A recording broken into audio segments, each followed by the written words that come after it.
Right now you are making a decision. You chose to watch this video.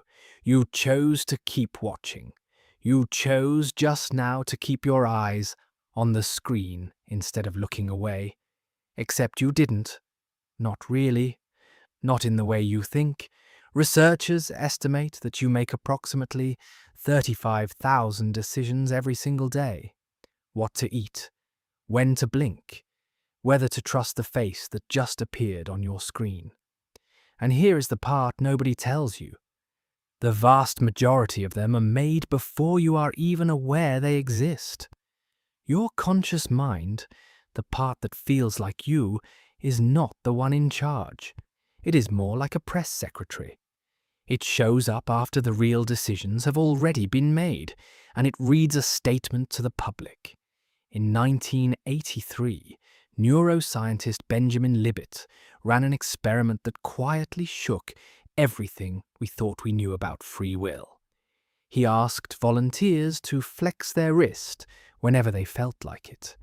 He measured their brain activity, and what he found was unsettling.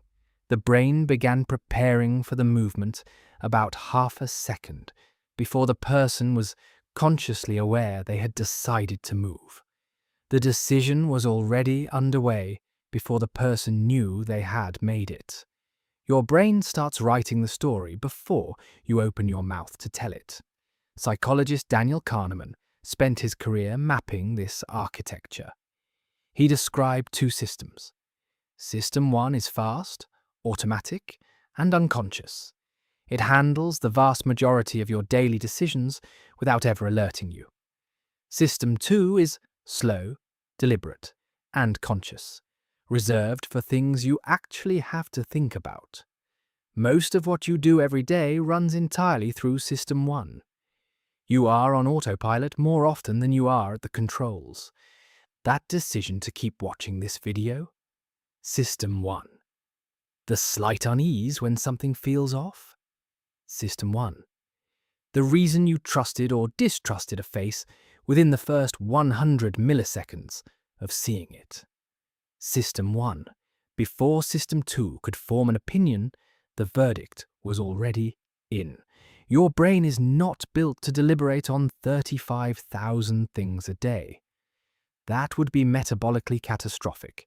So over millions of years, it learned to take shortcuts, to make most decisions automatically, below the threshold of awareness, so your conscious attention could be saved for what actually required it. The problem is that System 2 is lazy by design. It only shows up when it feels necessary. And if you do not create the conditions that summon it, System 1 handles everything, including the things that matter most. Libet noticed something crucial in his own data. Even after the brain had already started preparing a movement, the conscious mind still had a window, a narrow one. About 200 milliseconds before the action, the person could still stop it. Libet called this the veto. You may not author every impulse, but you can cancel them. Psychologist Roy Baumeister showed that this veto power depletes.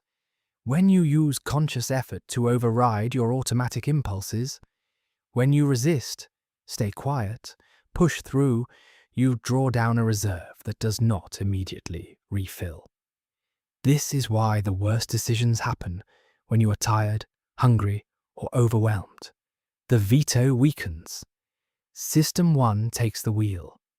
You felt like you chose all of it, because the feeling of choosing is almost always there, regardless of who actually made the call.